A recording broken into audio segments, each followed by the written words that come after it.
Welcome to the Keep It Moving podcast. From an aimless kid to a Navy veteran traveling the world, join Andy and his guest in discussing the before, the during, and the after of military life and more. Here's your host, Andy Lane. Hey everybody, welcome back to the show. Today we are bringing our special guest Roman back from last week. If you tuned in last week, you probably remember some of those crazy stories that we talked about. This time, he's bringing his wife along, and we're going to be talking about some more crazy shenanigans. Whether people should have kids, shouldn't have kids, are you prepared to have kids, are you not prepared to have kids? And do you get the luxury of shitting with the door open when you live with your significant other? Stay tuned to find out. I ate 3.5 pounds of pot stickers, yes. Oh, wow. Okay. 'Cause Michelle just came in. She's like, really wish I had a pound of pot stickers right now. I'm going to go ahead and tell you right now that Costco is phenomenal for that type of thing. Okay. I do have to go, so We're not getting come home with bored, pot stickers. Hold on. So here's what's happening. We're just chilling, talking on the patio, having a good old time. Calling Andy here so that we can have him weigh in on the conversation. We are discussing kids versus no kids. And here's a little backstory for you. Okay, so we're continuing on from last episode's conversation about kids. Yeah, pretty much. Okay. I don't remember if I explained this last time, so I'll do a quick recap. Basically, I had a family member asking when we're going to have kids. Yeah, so we had a family member talk to us about, having kids. So we were kind of talking about that today or just now. And it's like we have a no kid perspective and we need a man with a child's perspective. You know what I'm saying? Okay, I can see that. Okay, so kids versus no kids. Here's my standpoint on it. I don't think that you should have a kid if you're not like ready to have the kid. And it seems like a lot of the older generation is just on this like idea that you just have to have a kid. Like just have a kid. It's like you're never ready, have a kid. Okay. Is that true? No. So do I feel that some more of, I guess, our generation needs to have kids? Yeah, I do. Just to kind of keep the system, keep the cycle going, like we just need population, but I feel like we have a lot of population right now. So it's just a matter of how long. After COVID. Yeah. Oh my God. There it is. Oh, there it is. God. First time on. So I do feel that if you want to have kids, right? But I don't feel like you should be forced in a situation where you should have kids if you don't want kids, right? So I'm not saying that you're going to be a bad parent or a good parent if you do or don't want kids. I'm just saying that if you feel like you genuinely just don't want kids, don't have kids. Enjoy your life, go on vacation, go do whatever you want, right? Right. I was 28 that I was having a son, or when I found out I was having a kid, and I never foresaw myself having kids. I didn't see myself as a parent figure, as somebody who used to get just annihilated drunk, daily. I do know. Yeah, I didn't foresee myself as an adult, even at 28. And then everything kind of shifted a little bit when I found out I was having a kid, and then I just kind of adapted to it, and I was super happy about it, and it was a lot to take in, don't get me wrong, but is there really ever a time that you're ready to have kids? Dude, I think there is, because, and I mean, we've been talking about this. There has to be a right time, and we think that right time is when you know you can provide for them. Because I feel like there's people that are just having kids because they're saying, it enriches your life. And I get that it does in some facets, but there are some people who have kids and then that kid doesn't enrich their lives. That seems like a wrong reason to have a kid to me. Yeah. It's just to chase in a feeling of enrichment. So the only way to like truly be happy and, whatever is yourself, right? I'm sure you guys have heard it. People are like, go to the gym, go find an outlet for stress, and then you'll be happy. Take up knitting. You're never truly going to be happy until you like kind of find it within yourself and just kind of, I don't know, for me, considering everything that, has been going on in my life, I just kind of told myself one day, I was like, you're going to be happy regardless. Like you're going to be in shitty situations, but you're just going to be happy regardless. And you're going to make it work. You're going to find that silver lining. You're going to make it work. I feel like if you didn't know if you want kids or not, and you didn't know solely on the fact that you just don't feel like you were prepared to, take care of a third person in your family, right? Or to create a family, you just make it work. people are like, oh, babies are so expensive. Yeah, initially the startup cost. Yeah, it's like starting anything, you know? It's very expensive. You know? So having a kid is like an LLC, okay? If you want to put it that way, yeah. So, you know, you're going to have to buy the strollers but those are all amenities. Those are all things that you don't need, that society has told you that you absolutely must have. Car seat, yeah, all right. That's a must. It's kind of the law. I mean, if you don't have a car, you know. True, but yeah, true. Bike seats? Do they make those? They do, actually. We had one in Hawaii. Get out of here. Oh, yeah, actually, that's pretty common. Never mind. Yeah. Little sidecar on the motorcycle. Oh, okay. Okay.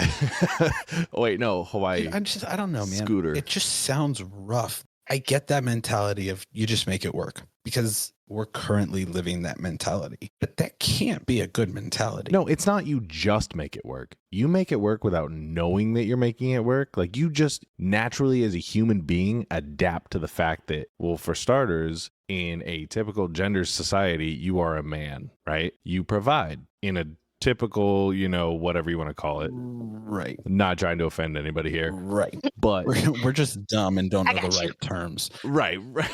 But as a man, your instincts say, I will take care of you, right? And you, having been in the military, you make shit happen out of nothing. Right. And that is pretty much the mentality of a lot of the people that I've met around our age that are in, I would consider our generation.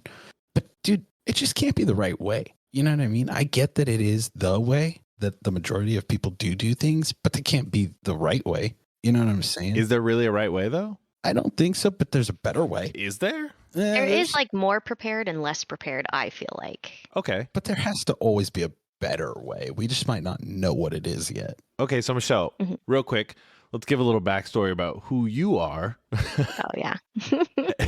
and where you come from. Yeah, so I met, both of you guys in the military. I'm a military girl, if you will, so I have that kind of perspective. Where'd you serve? On Preble in San Diego and Hawaii, and then I did a brief stint in the reserves here in California as well. Okay, what was your rate when you joined the Navy? I was a sonar tech, so I did the woo-woos under the ocean.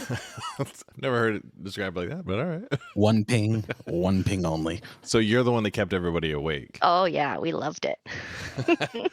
What did you do in the reserves? I was a gunner's mate by name only because I had no idea what I was doing there.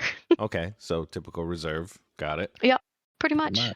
Speaking of reserves, still no medical benefits moving from active duty to the reserves. So it's now been about a month of no medical coverage. Wow. Yeah. It's pretty solid.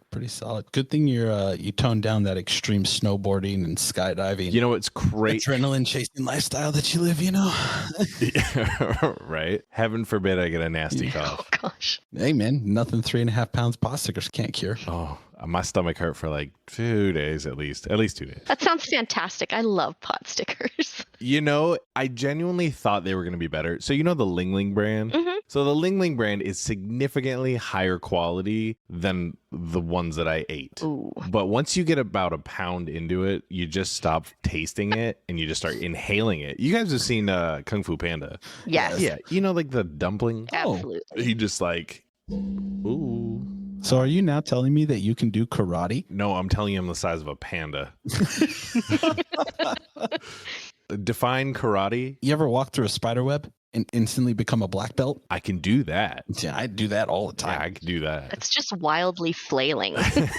Instantly a kung fu master. Exactly. All right, so let's get back to this baby topic. So what you're telling me is there is a good or better way to anticipate or be prepared. Okay, so my take on that is your preparedness might be different than my preparedness. Are you talking about financially prepared, or are you talking about like, I've been stocking up on baby wipes and diapers for the last year? Dude, no cap. We actually thought about doing that. Like, Yeah. yo, let's just start buying diapers at Costco now. By the time we have one, we'll have diapers Stockpiled too. diapers. Exactly. So diapers I thought was going to be the biggest, like, oh no, I got to like, buy it. No, it was wipes. Really? Really? Yeah, because I used them. Oh, you shouldn't yourself too much. Yeah. I mean, you know how it is. Hey, you lactose, Lactose, pot stickers, McDonald's diet, you just use baby wipes. Oh God. No, you keep like 2 packages in your car. You put some in a Ziploc bag so they don't dry out. Then you got like sticky hands from the barbecue sauce from the McNuggets that you were eating earlier. And then you're like, oh, I got baby wipes. Hold on. And you end up cleaning up yourself. And then you realize, oh shit, I have a kid in the back seat. And then you have to like baby wipe their hands from all the barbecue sauce that you've, put on their chicken nuggies. So it's like, I'm picturing like somebody just rolling up next to you at a stoplight and they see you just like baby wiping yourself down. Like, what the fuck? I have cleaned dust off my car with baby wipes. No bullshit. The whole dash. Bro, Armor All wipes are like $12. Come on, man. I can buy 4,000 baby wipes for $9.99 at Costco right now. Oh my gosh. Kirkland brand. Yeah, no, dude, I think there's a preparedness, and you're right. It might be relative to everybody, but like, yeah, we're talking like financial, right? Well, and like maturity level. That's probably the biggest one. I think that's a coming of age. That's you either got it or you don't. I don't know if you can mentally prepare enough for something that you have no idea about. No idea. And one thing that I have figured out, and especially having to figure it out in the military where it's on the fly, where you're like, oh shit, what is that? Right. There's no book. Everybody's like, oh, you need to do this. Well, guess what? That doesn't work with my child. And then you get people at like the CDC who are, professional babysitters. And they're like, oh, well, we've seen this before. Your child has a rash and this works on your child's rash. And then you're like, hey, my child's allergic to whatever you are telling me I need to use, which is creating a bigger rash. And it's like, nothing can prepare you for that. Nothing. No doctor, no book, no nothing. You're just kind of like, right, but don't you have a general idea of what it takes for a kid? as a human, you do. What do you mean as a human? You've taken care of yourself for what, 50 years? Oh, yeah. All 57 years.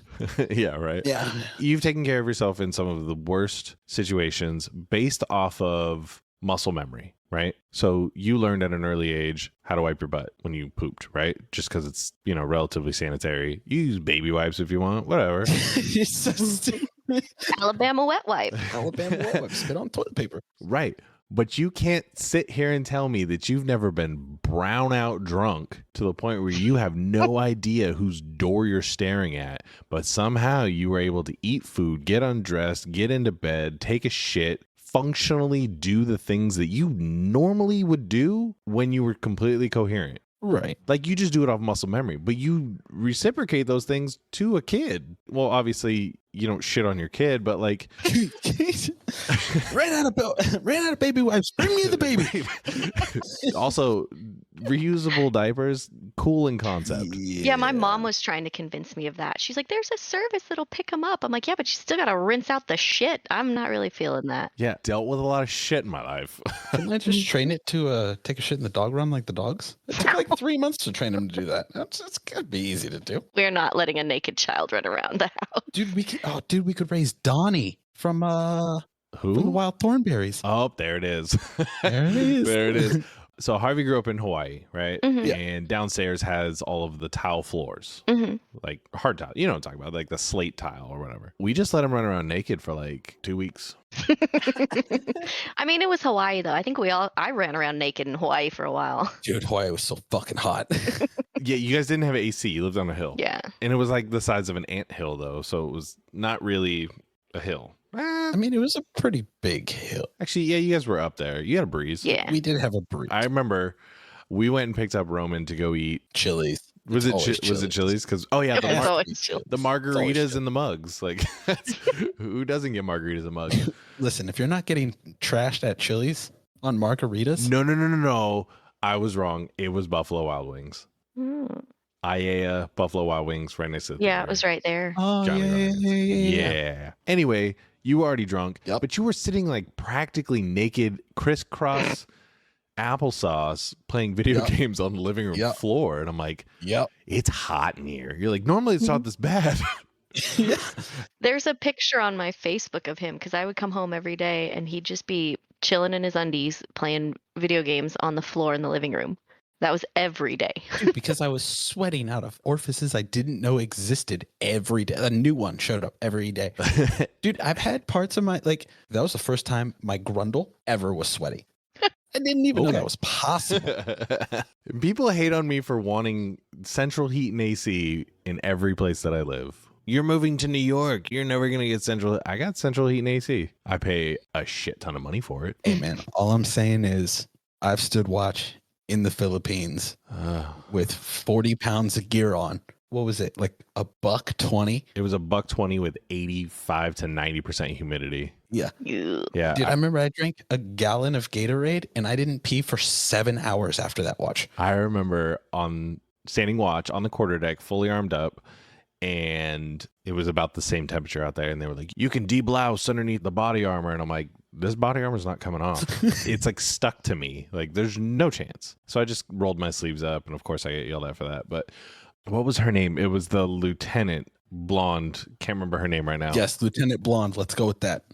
There was only like 4 on the boat. I can envision it. So It was the one that every male junior officer was like head over heels for. She went to the command barbecue while we were in the Philippines where they gave everybody the red hot dogs. Mhm. And I guess a lot of people got food poisoning from that. Mhm. Namely, that lieutenant who got food poisoning. And she's armed up as the officer of the deck on a destroyer, which if you don't know what that is, and you're listening, there's usually 3 people on the quarterdeck, and the most senior person is the officer of the deck, and they're in charge of the whole quarterdeck. So when you come on the ship, they make all the decisions. So she's fully armed up, body armor, sidearm, all that stuff. And she's mid conversation and then just stops, looks around, and you could just see like the color in her face just disappear. Oh no. And we're like, go. And she is sprinting down the side of the ship, and she's like trying to get the leg clip on the inside of the leg holster, the drop holster. Yep. yeah. She's trying to get that undone and lift the belt up just enough to where she could start undoing her belt so she doesn't shit like her pants. And she runs right into where Hainer used to be, right inside the male officer section right there on the side of the ship. Yeah. Mhm. So she runs in there and like sprints into that head and like comes back out probably like 20, 30 minutes later. Obviously we covered down for her and did all that stuff that was proper. And she comes out and she goes, that was a close one. Oh no. She's like, I think I got food poisoning. I'm like, did you almost just shit yourself on watch? She was like, yeah. I'm like, ugh. Yeah, I was out drinking with you guys or someone. That's usually what happened. Mm-hmm. The Philippines? Yeah. Applebee's? You got trashed in the Philippines. Let's not talk about the Philippines. Yes, let's. Dude, didn't we get hammered on? Were we at like a rooftop pool? You were there for that? Yeah. There's a photo of you and me. Oh. It was you guys and Wendell. You guys are like the 3 amigos, and you guys always got into shit. I mean, that's fair. Wendell, I actually hit him up before I moved out to New York. I think he's in like San Diego or something now, or Florida. Yeah, he's down here. Yeah, he's like a chief. He sent me, I think he got hacked on Facebook, but I got like a bunch of messages from him of like hot, horny singles in your area. And I'm like, Wendell. That's accurate. I think he's engaged or something. I actually went on vacation to Lake Tahoe when we got back from deployment, and him and some girl he was dating at the time, I don't know if he's still with her. I don't know. Yeah. I ran into them in Lake Tahoe. Oh, wow. I'm like, what are the fucking odds that you guys would leave Hawaii, go on vacation to Lake Tahoe where it's snowing, and I would run into you guys on my way back from the casinos? Like, what? That's Small so world. weird. It was so random. I'm like, where are we? And Dottie looked at me and she's like, is that Wendell? I'm like, yeah. Hey, you fucking know that guy. Oh, all right. Love Lake Tahoe, though. Hey, I blacked out with that guy. I know that guy. Yeah, a few times. Yeah, you know he has one eye? What? What? Yeah, he can't see like 70% out of one eye or something like that. What the fuck? Oh, wow. He used to be in SWIC, or he used to be in SWIC school, Special Boats Team, whatever that school is. It's like Buds, but I don't know. Anyway, so he's in that program and his retina gets detached. Oh. Yeah, and so he gets obviously medically disqualified, which is very shitty and very unfortunate. But he got medically disqualified for a detached retina. But they kept him in. Yeah, they attached it. Yeah, you're not completely broken. You can still fight. Yeah, they like, You're not out. You're not out. you're down, but you're not out. So yeah, they reclassed him as an OS, and then then he became an operations specialist. That man's career has been crazy. I would love to get him on here to talk about it. He got taken from the Preble onto the Michael Murphy. From the Michael Murphy, did all their workups, their deployment, came back, and then redeployed with the Michael Murray. He did 3 deployments back to back to back. Jeez. Because he had, was it AIC Soup or AIC or something like that? Yeah, some high sought after. And they were like, we need these. Hard pass. It's going to be a hard pass for me. Dude, I don't know, man, because we've talked about this. If you were single and you wouldn't go on like back-to-back deployments, you know what I mean? Fair amount of money. Mm-hmm. I did that. How many did you do? How many did you do? You know, I did 2 months apart. Oof. Yeah. how many deployments did you do in your time? I did 4 deployments in 6 years. Wow. Damn. Yeah. And then, so you figure a year on each side for yard periods, workups, availabilities, COM2Xs, things like that. About 2 years worth of being underway, but not deploying. And then I did 8 years at sea straight. And then I went to the Naval Academy. I taught at the Naval Academy for the last 4 years of my active duty contract. That sucks. Yeah, I got to my first ship, which was deployed. I got to the Eisenhower in 2010, in the very, very beginning of 2010. Deployed with them. That was like the crazy one because that was like still Operation Iraqi Freedom. So it was like the whole Iraq campaign, like that whole thing. And obviously first deployment, I'm like, I don't know what the fuck's going on. So I went from A school home for like maybe 7 or 8 days. It wasn't a long time. And then I flew back to Virginia where the ship was home ported out of. Found TPU at like 4 o'clock in the morning after walking around in the freezing cold in my blues, sea bag, backpack, fucking garment bag. Oh, just sailored up, baby. Just shit, dude. Just shit all over in my fucking pea coat. So I'm walking around Norfolk Base. I don't know if you guys have ever been to Norfolk. It's the largest naval station in the world. Wow. Huge. And I'm walking around it. The cab just like randomly dropped me off like on a street. He's like, I don't know where this address is. I'm like, yeah, I don't either. I eventually find it. It's one door, like randomly hidden in between like some buildings. The sun was practically coming up when I found the door. Oh. So I found it. I check in. I get a place to stay for like 2 days. Then a group of us get together and we fly from Norfolk Naval Station. We hop on like the air side or whatever. And like we fly to Bahrain, and we land in Bahrain, which was sketchy because it was like hot, humid, and raining. I'm like, oh, okay. We land at night, can't see shit. So we went to the Azores, we went to Sigonella, Sicily, and Rota, Spain, like on the way there. So I got to stop off and see those cool places. I think it was Sigonella or Rota. But as soon as we got off the plane, they let us off to like hang out for a little bit. And there was like this little, like, I don't want to say guard shack, but it was like a little snack booth area or whatever. Like, because when you get off the plane, you're not at an airport. You're just on like shitty ground. So we go in there and I'm like, dude, I'm going to get whacked by the Goodfellas. Like, this is crazy. I just feel like somebody's going to pop out and shoot me in the back of the head. Like, this is weird. And everybody else is just kind of like looking around, walking around. Nobody has any fucking money. So the vending machines are just not being used. I'm like, all right. So get on the plane, hop back on. When we land in the Azores, the plane like landed sideways because of the wind. Like, it was crazy. It was like a massive 737.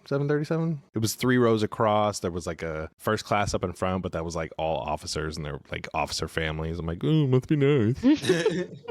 I'm like, whatever, dude. I'll just ride back in bitch economy. Tell me if you're broke. 'Cause I'm broke. I get there. We land in whatever. I meet some people that I was in A school with. They're like, all right, cool. We're going to hang out in Bahrain for a little bit and like in the little barracks or whatever, the hotel rooms for like $10 a day. Our per diem was like $30 a day or something like that. Mm-hmm. So $10 a day, whatever, blasting AC in these rooms. Like, you couldn't step into my room without putting a sweatshirt on. Like, it was freezing cold. I'm like, fuck this. I'm not paying for it. So a couple days go by, probably about a week. We end up getting put on a cod. And then, you know what a cod is, right? It's like an E2 Hawkeye without the dome on top. Isn't it a personnel plane? Yeah, but they land on carriers. Oh, yeah. So we hopped on a cod, 140 miles an hour to 0 in like 1.5 seconds or something like that when we hit the flight deck. And I was like, I'm going to die. We're going to die today. Hit the flight deck. Boom. Awesome experience, right? Never, ever in my entire life will I ever do that again. Get off, and I'm on an aircraft carrier. And I'm like, oh, cool. I don't know where the fuck I am. And I'm in the Gulf of something. I forgot what it was. Oman? Something like that. It's up in the Straits of Hormuz, like through there. So anyway, we land there, and then like I have all my luggage still, right? Like I have my like, sea bag and like my backpack and everything. And I'm like, what do I do with this shit? Some dude meets us in the fucking superstructure and walks us down to the berthing. I'm like, this sucks. Get me out of here. Like, this is so terrible. There's like shit dripping off the pipes into my face, and there's like just people fucking everywhere. It's 140 degrees. And I'm wearing, they're like, yeah, wear long sleeve collared shirts and khaki pants when you're in the Middle East. And I'm like, okay, cool. Fuck out of here. So I'm boiling in this fucking, and I like get down to the berthing and I'm like, it's hot in here. And carriers aren't like destroyers, where destroyers have what's the sealed system? EPS. Yeah, they don't have that. Everything's just open. Weird. So like all the berthings, they're just open. So you get humidity with the AC vents that are barely blowing cold air. So all they're doing is just creating humidity and mold. And I unpack all my shit and I'm like, all right, cool. First deployment. Here we go. Oh, welcome to the Navy. Yeah. And they're like, hey, have you eaten? I'm like, not for like 3 days. No. Oh. And they're like, oh, let's go eat some food. I'm like, all right, cool. And then they like show me. I'm dying slowly. Yeah, right. And they like show me around. I'm like, all right, cool. I just need to know where the galley is, the smoke pit, and where I work and where I'm sleeping. That's it. Yeah. Did they make you do that like emergency egress training where you have to like they put you in berthing and they blindfold you and you have to like find your way out? Absolutely. I hated that shit. I'm like, dude, I don't even know where I am right now. Dude, I never had to do that. Are you serious? I had to do it on both 100%. ships. Never had to do it. Really? I thought mean, they I- were hazing me.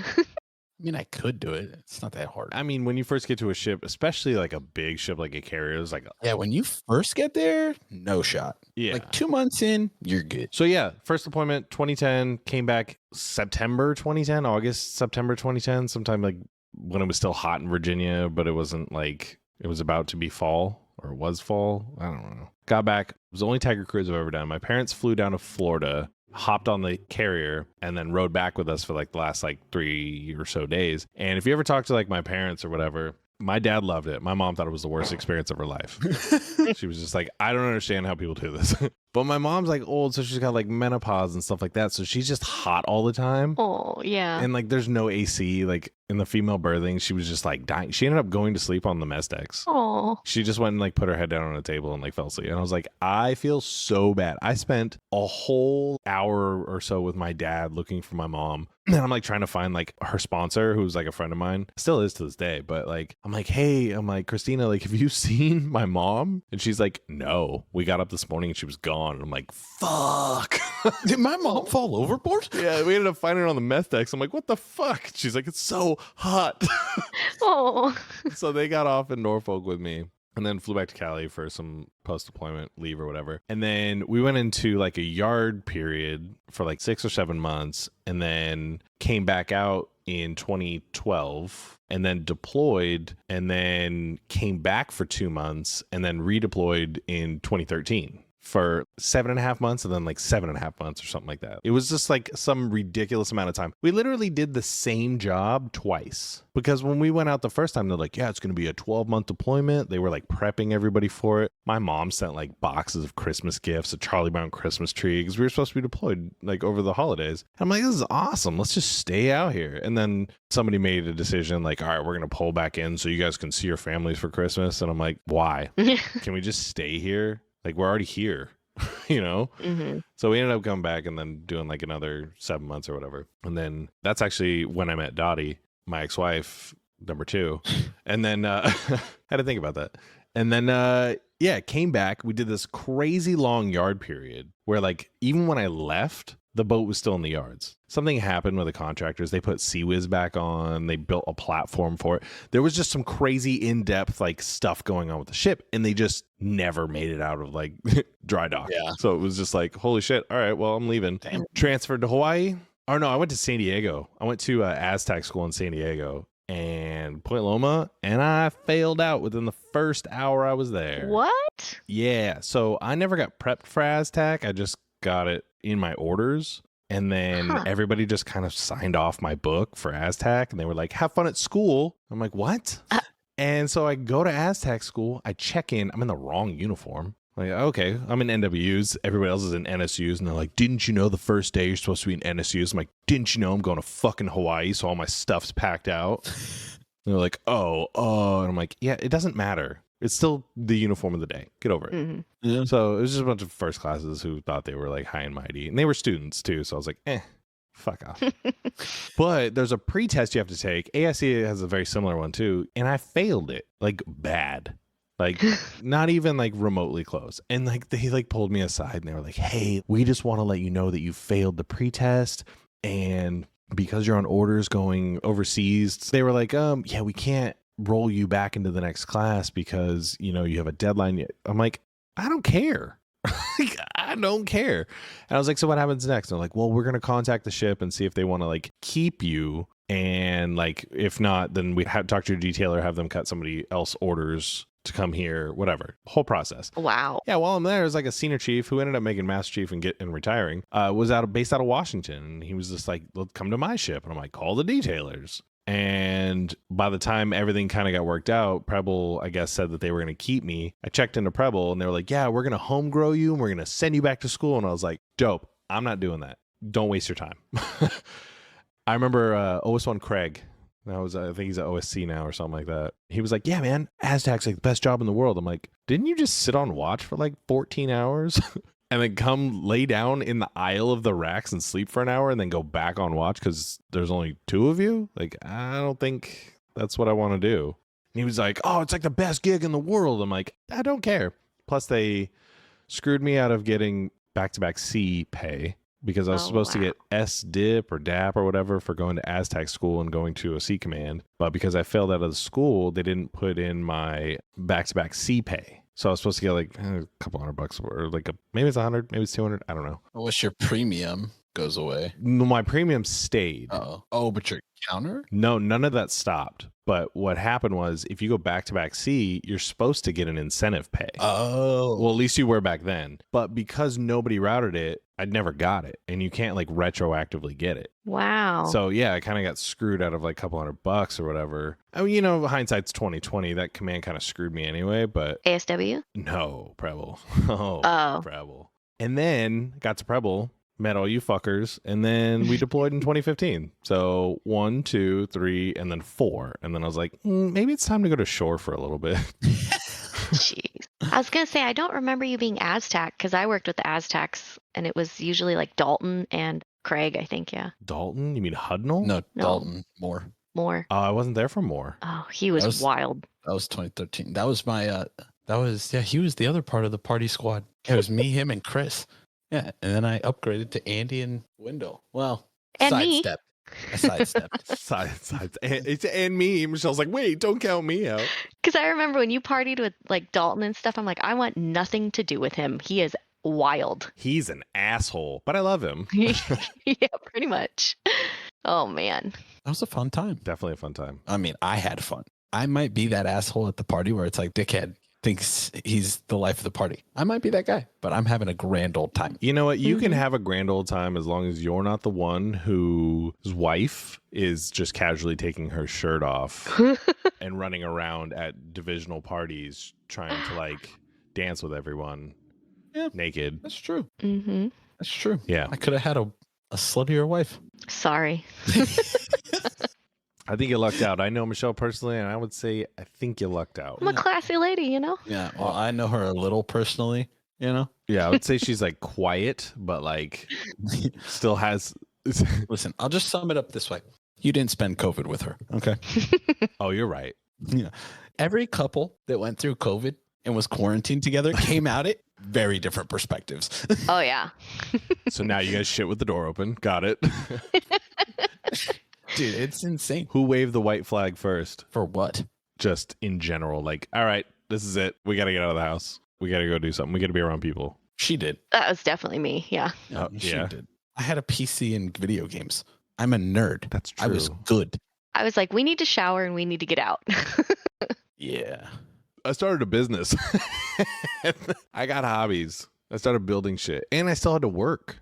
Like, they had tasks for us. I was at the Naval Academy, so they had all those, like, quarantined midshipmen in the Graduate Hotel in downtown Annapolis. Awesome. Mm-hmm. And they were like, hey, you have to feed them. What? Feed them pot stickers. You know, it would have been easier. So the Naval Academy funded the hotel to provide breakfast, lunch, and dinner to, I want to say it was like 150 midshipmen. And there was like 2 to a room. They were on like 3 or 4 floors. And we'd have to walk around with carts. And we would knock on the door, verify that there was only 2 of them since they like to fuck each other. And then give them bags of food. So you were like room service and hall monitor. No, he was just a chaperone on a field trip. Oh my God. I wish chaperoning would have been easier. Did you bring your Bible out? I have some room for Jesus. Honestly, I put my AirPods in and I just zoned out. I'm like, all right. Because you have good people to work with. How can you do your job effectively if you cannot hear sex going on? Because it's disrupted by your AirPods. Have you worn AirPod Pros? No, I've never worn AirPods. I don't own Apple.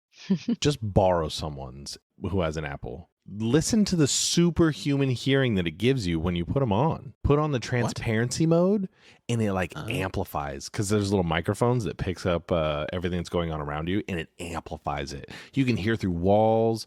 You can hear your neighbors fucking. Like, it doesn't matter. There's something you're hearing. Grass grow, right? Paint dry. But you can't unhear things, right? Yeah, but you can record them. There's some things you don't want to hear, All right, like what? Give me one example. For instance, I'll give you one right now. I don't want to listen to my wife take a shit after she ate Taco Bell the night before. You can never unhear that. Is there like a groan involved? There's a second one. I don't want her hearing me. Because she can never unhear that. Because I hear it and it plays in my head. Every time my stomach gurgles, it's just like, it's that one time again. Oh, man. I thought my biggest fear was going to be shitting with people in close proximity, but now I don't care. And I embrace it. The smell is what I'm like, ooh, sorry about that. Brother, in boot camp, I definitely shit across from another man who was shitting. Staring at each other in the eyes. Yeah, because we didn't have fucking doors on the stalls. I remember. Dude, I remember we were mid-conversation too. And he pushed. Oh, and no. We're talking and he's like, yeah, man, that shit was kind of crazy. And I was like, bro, I watched your face do that. Dude, I can never unsee that. That is seared into my memory. What's it called? Oh, pump and dump. Oh, yeah, pump and dump. Yeah. Oh, man. That's seared into my memory. Yeah. Forever. Yeah. Do you remember them coming, all right, get it in, pump and dump? And then you're like, huh? What? Yeah. So I didn't really know anything about the Navy before joining the Navy. So I didn't go to DEP. I didn't go to any of those things. And so when I got there, I was like, I feel like people learned a lot of shit that I have no idea what's going on. I was in debt for like 3 days. Dude, I was in debt for 2 years. How? I had to get processed out and processed back into it. Oh, wow. Speaking of what? First off, what? It was the dumbest shit I've ever heard of in my life, dude. So I joined the Navy reserves first. Don't ask why. The job was dope. Weird. So I didn't say nerd. So I joined the Navy reserves first. I joined as a CM, a construction mechanic, as a CB. And she was like, 8 months, you're going to boot camp. And I'm like, dope. Right. So I'm like, let me just prep for that. She's like, you're going to be in debt. 1 day later, she calls me. She goes, yeah, your rate is closed and you need to pick a new one. What?